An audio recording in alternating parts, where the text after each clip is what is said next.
Hi guys, welcome to Nerd Bites, and this is going to be my review for Season 1 of Jessica Jones. Before we begin, spoiler alert, I will be going in depth a little bit with certain bits and bobs, spoiling a few things. Not everything, but a couple of bits, so be warned, make sure you've watched the series first. So, I apologise for this being really late. I know Jessica Jones has been out for a while, but I haven't had a chance to get around to watching it yet.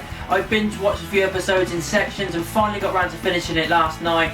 And overall, I thought this series was a really good series. It was just as good as Daredevil in my opinion. It's all from the same area in Hell's Kitchen and everything. She's a private investigator that's kind of got super strength and can kind of jump and whatnot, but that is... The thing is quite important, but it's kind of the backstory. The story is her being an investigator and her history with this Kilgrave character, which is played by David Tennant, which is absolutely awesome. He's so good in this role. Kristen Ritter, that plays Jessica Jones, is just incredible. She does this role so well with this kind of anti-hero, kind of pissed off attitude that she's got with everything. She's an alcoholic, she's got problems, and that whole thing stems from her real bad upbringing with her parents getting killed. She's been adopted and being kind of pushed and abused by that person as well. She got a really good relationship with her adopted sister Trish, which she goes throughout the entire season. The relationship between them is always really good. It's that one relationship that's just completely unbreakable.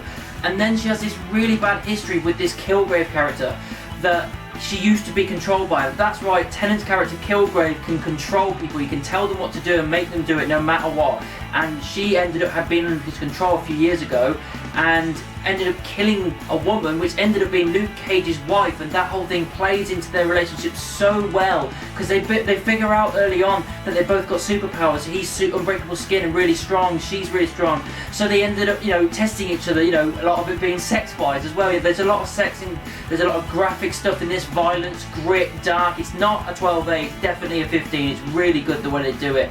And their relationship kind of embellishes more, and then he eventually finds out that it was her that killed his wife. And it's just, the whole thing was really well done with their relationship, and like they kind of make it up at the end, but it's just really well done. The main plot of this season is her taking down Kilgrave, meeting new characters, all this kind of stuff, while all trying to sort herself out and carry on doing her job as well. I think Luke Cage, played by Mark Coulter, was really good. I think he's done really well in the role, and I can't wait to see more of Luke Cage in the new series of Jessica Jones. And I've heard they are going to be doing Luke Cage series itself, which is good because I think this character can carry his own series.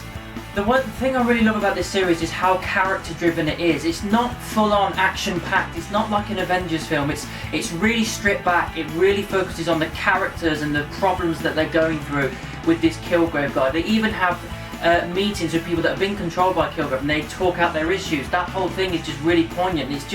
It's showing what can happen when someone with mind control decides to go the dark way. It's not like a Professor X where he's doing everything good. It's a guy that is making people do horrible things. He's never actually killing himself. He's getting other people to do it for him. And just the layering on it is just really well done. Again, Tennant just drives his performance so well. Every time he's on screen, you don't want it to cut away from him because you just like, I want to see more of this character, more and more and more, because you can see how much of an asshole he is.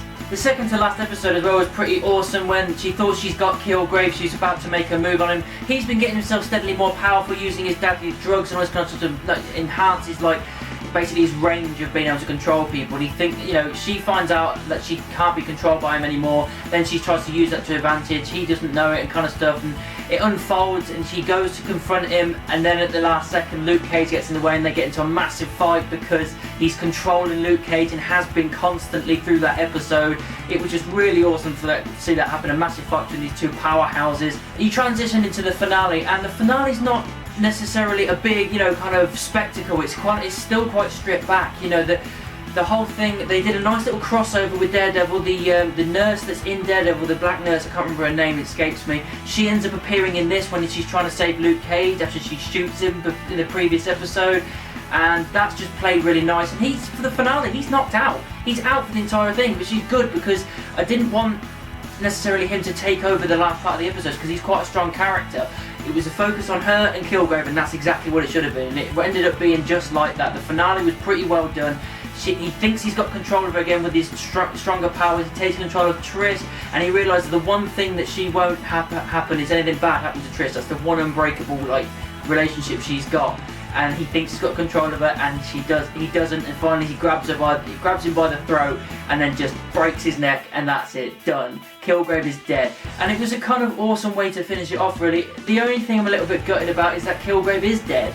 because I think he was such an awesome character. He was an awesome villain. He was really layered. He was really dynamic. He was evil. He was acted brilliantly by Tennant. And the fact that he's now one and done, it kind of sucks. I would have liked to see him carry on. You know what I mean? But it's difficult when you've got someone with mind control. How do you carry that on? Because as soon as you put him in jail, he's going to ask someone to let him out. So it's difficult. How do you stop that without killing him, really? So yeah, I understand why they did it, but it kind of sucks that we don't get to see Tennant again.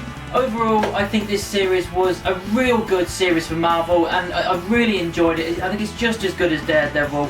I'm so looking forward to season 2. It's even got me pumped for Daredevil season 2, just having that little tidbit in the final episode. It's really well rounded, it's dark, it's gritty, it's character driven, it's just really well done, and I think that I'm definitely going to give it 4 stars.